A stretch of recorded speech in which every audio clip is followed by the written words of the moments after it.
Olá, bem-vindo a mais um vídeo sobre análise exploratória de dados. Nesse vídeo de hoje nós vamos estudar as separatrizes, principais tipos de separatrizes e como utilizá-los para construir um diagrama em caixas, que é uma ferramenta gráfica muito importante, muito útil para análise exploratória de dados. As separatrizes são medidas de síntese, portanto, só podem ser aplicadas para variáveis quantitativas que dividem um conjunto de dados em um certo número de partes iguais. Então, a mediana ela divide o conjunto em duas partes iguais. 50% dos dados é menor que a mediana e 50% é maior que a mediana.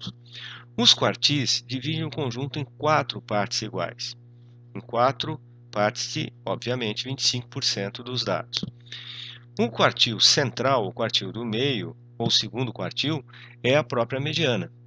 E temos ainda o quartil inferior, que define os 25% menores dados, 25% dos dados são menores que o quartil inferior e 75% são maiores que ele, e o quartil superior, ou terceiro quartil, que define os 25% maiores valores. 25% dos dados são maiores do que o quartil superior e 75% são menores.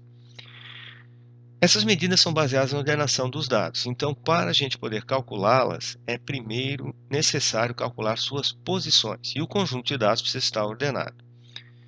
Bom, por que a gente calcula essas medidas? A partir dos seus valores, da distância entre elas, nós podemos avaliar a simetria do conjunto de dados de uma variável quantitativa, o que pode ser importante para depois sugerir um modelo probabilístico apropriado para descrever a variável, e também a dispersão dos dados. Se você tem uma maior ou menor dispersão, de acordo com a distância entre o quartil inferior e o quartil superior, é possível avaliar isso. Muito bem, vamos ver então como obter essas medidas. O primeiro aspecto é obter as posições das separatrizes.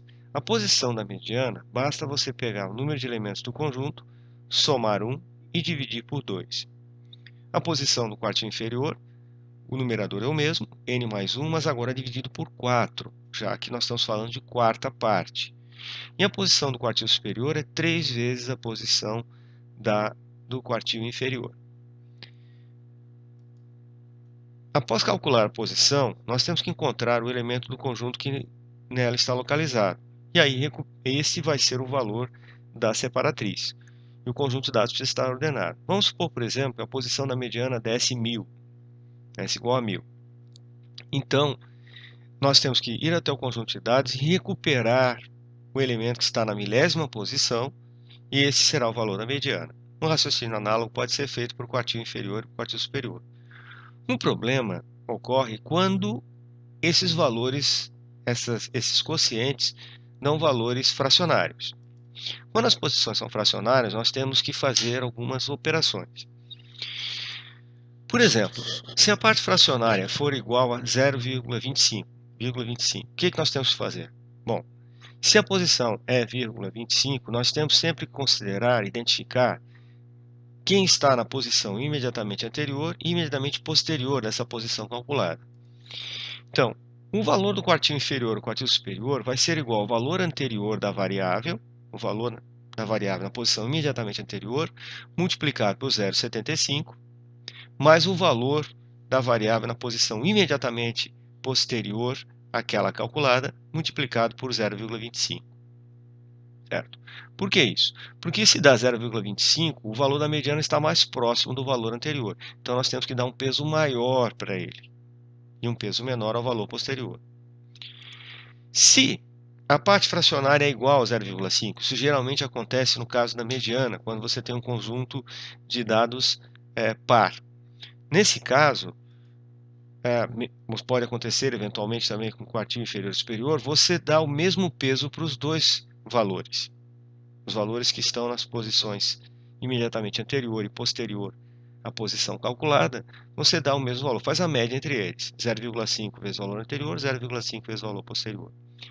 E quando a parte fracionária é igual a 0,75, nesse caso, nós fazemos o seguinte, o valor, essa posição está mais próxima do valor que está na posição posterior ao valor calculado. Então, nós damos o maior peso para ele. 0,75 valor posterior, 0,25 valor anterior. Então, com isso, quando a posição na fracionária, nós podemos obter os valores dessa maneira. Claro que na prática a gente não faz esse cálculo manualmente, a gente faz esse cálculo no mínimo através de uma planilha eletrônica. Então, como é que faz esses cálculos? Como é que esses cálculos são feitos no Excel? Por exemplo, no caso a mediana, existe a função MED. Basta você informar o intervalo de células e o Excel ordena o conjunto de dados, calcula a posição na mediana e recupera o valor que está na posição na mediana, certo? Já para os quartis, quartil inferior e superior, usando aqueles critérios ali de ponderação, nós temos que usar essa função quartil.exc. Informar um intervalo de células e, após o ponto e vírgula, indicar se for 1 é o quartil inferior, se for 3 é o quartil superior. Se for 0, vai ser o valor mínimo, se for 2, vai ser a mediana, e se for 4, vai ser o valor máximo. E se você quiser dividir, obter o percentil, percentil é a separatriz que divide o conjunto em 100 partes iguais. Basta você informar o intervalo de células e qual é o percentil que você quer calcular, entre 0 e 1. Por exemplo, 10% você forneceria aqui 0,1 e iria obter o valor da variável que define os 10% menores valores do conjunto de dados. Bom, qual é a utilidade disso, então? Através dos valores das medidas, nós podemos, como já foi falado, avaliar a simetria e dispersão do conjunto. Conforme foi dito antes, a gente calcula essas medidas para avaliar a simetria e dispersão de um conjunto de dados de uma variável quantitativa. Vejam aqui esse caso. Ó. Nós temos aqui uma situação de um conjunto de dados simétrico. A variável tem um comportamento simétrico nesse conjunto de dados, porque a distância entre o quartil inferior e a mediana é semelhante à mediana ao quartil superior. Essas distâncias são parecidas. A quantidade de dados entre eles permanece sempre a mesma, é a distância que pode variar. Já nesse segundo caso, nós temos um conjunto que continua simétrico. A distância do quartil inferior à mediana e da mediana ao quartil superior permanece a mesma. Porém, agora nós temos uma maior dispersão. Veja, a diferença entre essas distâncias é maior que no caso anterior. Então, nós temos uma situação de simetria, porém com maior dispersão. E temos aqui uma situação de assimétrico para a direita. O que acontece nesse caso? A distância entre o quartil inferior e a mediana é menor que a distância da mediana ao quartil superior. A quantidade de dados entre os quartis permanece a mesma, mas a distância entre os valores é maior nesse tipo de curva de assimétrica para a direita. Geralmente, distribuições de renda têm esse comportamento. Renda, valores, gastos, valores monetários em geral, têm esse comportamento assimétrico. Um outro tipo de distribuição é um conjunto de dados que vai apresentar um comportamento assimétrico para a esquerda. O que significa isso? Nós temos uma situação em que a distância do quartil inferior à mediana e da mediana ao quartil superior, elas são diferentes também, mas agora é maior a distância entre o quartil inferior e a mediana do que entre a mediana e o quartil superior. Novamente, a quantidade de dados é a mesma entre os quartis, mas a distância entre eles é diferente. Isso aqui, por exemplo, é a idade de homens ou de pessoas ao morrer em países desenvolvidos. Você tem, nesse caso aqui, você tem valores discrepantes superiores e nesse caso aqui você tem valores discrepantes inferiores. Vamos ver como é que ficam essas distribuições aqui em um histograma. Bom, veja esse caso aqui de assimetria para a direita. Idade de homens ao morrer. Por exemplo, isso aqui poderia ser um conjunto de dados de idades de homens ao morrer no início do século XIX, em um país da Europa ocidental ou nos Estados Unidos. Lá, por volta de 1810, 1820, você poderia ter uma situação desse tipo aqui. Assimetria para a direita. Por que é para a direita? Porque está faltando a parte direita aqui da curva para termos uma situação de simetria. Então, reparem que nós temos a frequências maiores para os valores mais baixos, e à medida que os valores vão aumentando, a frequência vai reduzindo. Tá? Calculando as separatrizes aqui, a mediana dá 52, o quartil inferior dá 48 e o quartil superior 58. A distância, então, do quartil inferior à mediana é menor que da mediana ao quartil superior, caracterizando uma situação de assimetria para a direita. Certo? Novamente, lembro que geralmente a distribuição de renda, de valores monetários, tem esse comportamento. Um outro tipo de curva que nós vimos é uma curva com assimetria para a esquerda. Por que para a esquerda? Está faltando esse lado aqui da curva para termos uma situação de simetria. Aqui nós poderíamos ter a idade de homens ao morrer em países desenvolvidos atualmente. Nós teríamos uma maior concentração nos valores mais altos devido à melhoria da qualidade de vida. Então, observem aqui que esses valores mais baixos, né, seriam casos discrepantes. Vejam onde é que ficariam as medidas. A mediana ficaria em 92, o quartil inferior em 83 e o quartil superior em 99. Certo? Então, repare que a distância entre o quartil inferior e a mediana é maior que entre a mediana e o quartil superior. Certo? Indicando essa questão de assimetria, esse comportamento de assimetria para a esquerda. Por que é importante eu conhecer isso? Porque, pessoal, eu posso procurar o modelo apropriado para os meus dados. Eu posso procurar um modelo matemático, um modelo probabilístico, que é apropriado para a situação de assimetria para a esquerda ou para a direita. Ou então, para o próximo caso, que é uma situação de simetria. O que está acontecendo aqui? Vamos imaginar que essa mesma variável, idade de anos a morrer, de homens a morrer, tivesse esse comportamento. Então, o que temos aqui? Mediana em torno em 76, quartil inferior igual a 69 e o quartil superior em 83. Então, as distâncias entre quartil inferior e mediana e quartil superior, são semelhantes, indicando um comportamento de simetria na variável. Existem modelos probabilísticos que podem ser usados para descrever situações de simetria. Existem modelos para simetria à direita e assimetria à esquerda. Então é muito importante analisar os seus dados e observar qual modelo é mais apropriado. Certo? Muito bem. Essas separatrizes são muito úteis na construção do diagrama em caixas. O diagrama em caixas é uma ferramenta gráfica que também é chamado, em português, de desenho esquemático, em inglês é chamado de box plot ou box e whisker plot. É uma ferramenta gráfica, é um gráfico que permite avaliar facilmente os valores típicos, a assimetria, a dispersão e os dados discrepantes de conjunto de dados referentes a variáveis quantitativas. Ou seja, ele sintetiza num gráfico todas essas informações.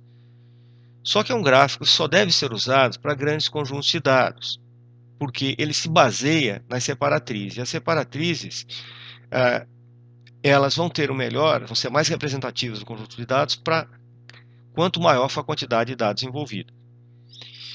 Basicamente, como é que se constrói um diagrama? Primeiramente, temos que calcular mediana, quartil inferior e quartil superior, identificar os extremos inferior e superior do conjunto. Em outras palavras, o valor mínimo e o valor máximo do conjunto de dados. Então, é desenhado o diagrama em caixas da seguinte forma. O diagrama tem aqui, nesse eixo, é o valor, é a escala de valor da variável quantitativa.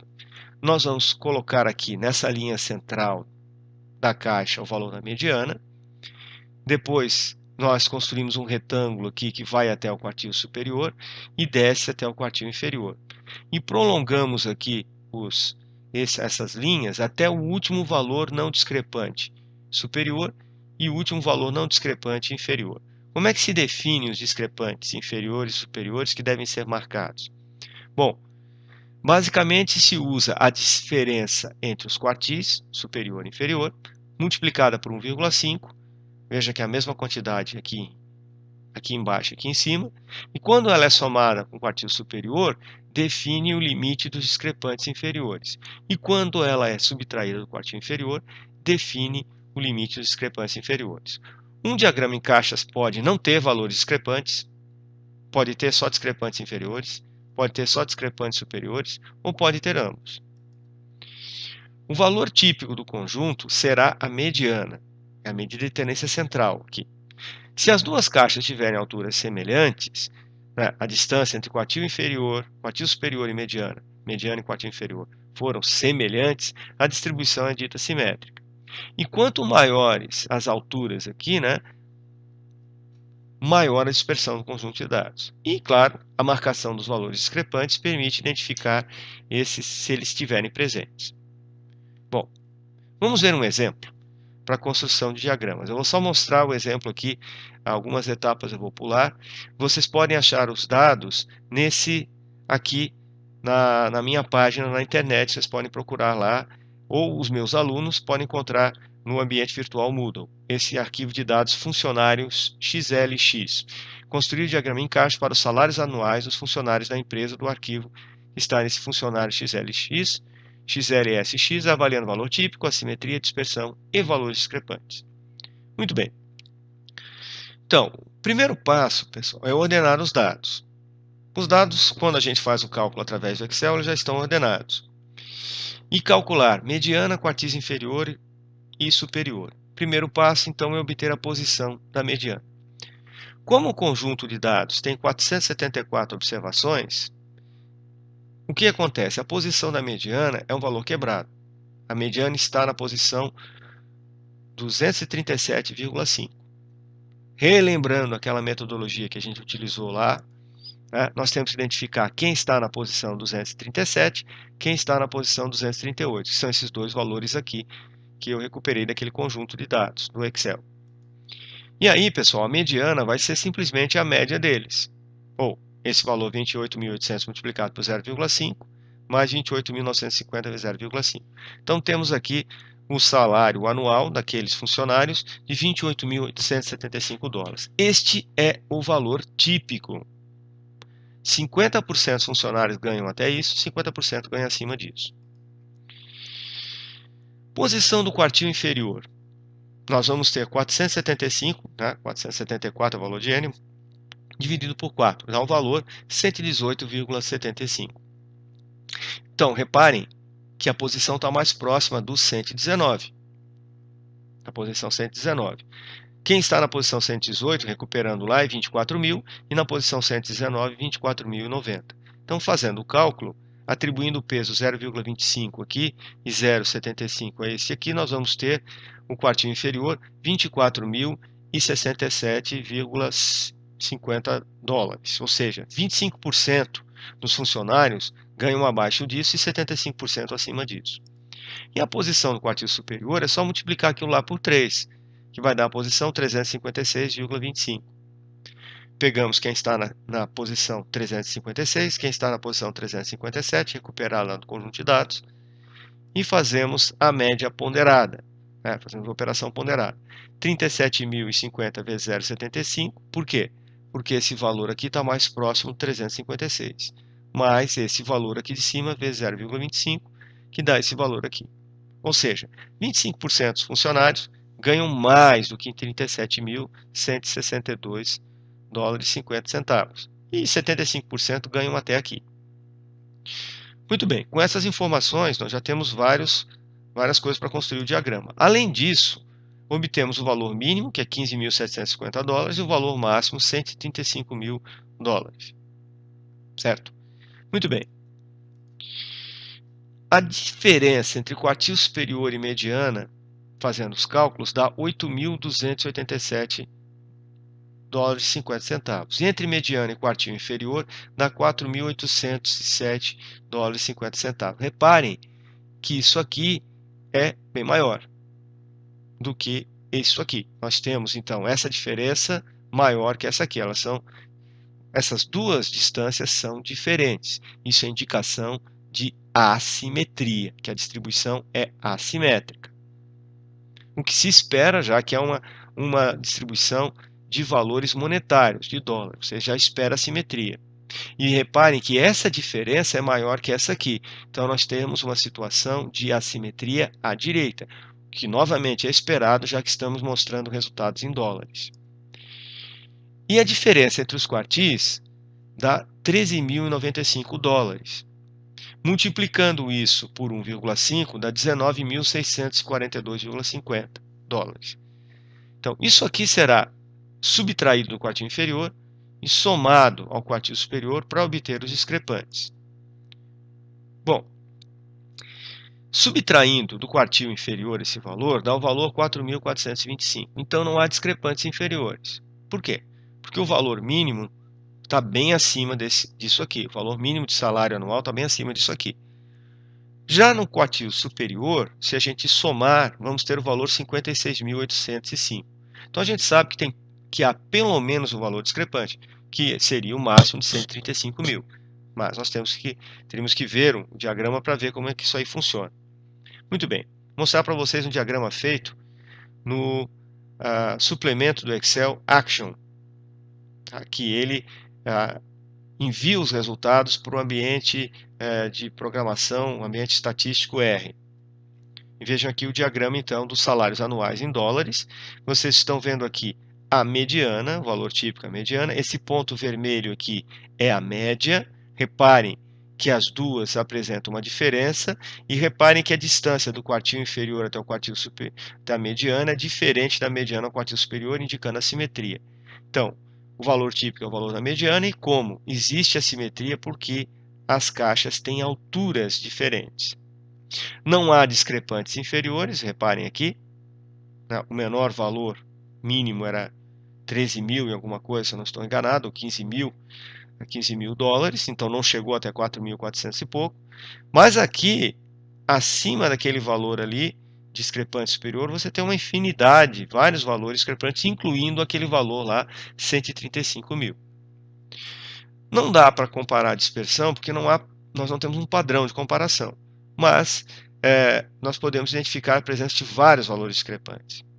O diagrama em caixas também possibilita, gente, que a gente faça a comparação de vários conjuntos. Por exemplo, para esse mesmo conjunto de dados, se vocês olharem lá no arquivo, vocês vão ver que existe a variável sexo do funcionário. Então, nós poderíamos construir o diagrama em caixas dos salários anuais em função do sexo do funcionário. Eu não vou entrar em detalhes aqui como é que foi construído, só vou apresentar para vocês o resultado também obtido através desse suplemento Action. Então, vejam aqui, ó.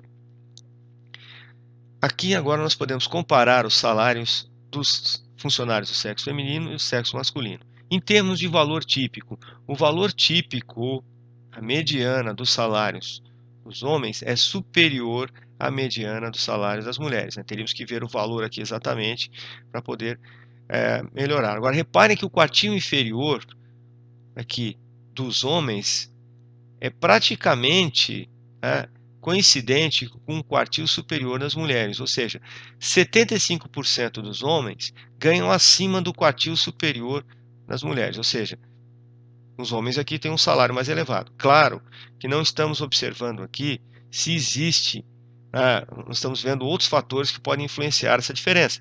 Pode ser a diferença de qualificação, de tempo de serviço. Estamos vendo apenas como variável de agrupamento a variável sexo. Observem também que a variável salário tem uma menor dispersão no sexo feminino. Reparem que as caixas a distância entre o quartil superior e inferior é bem menor que no sexo masculino.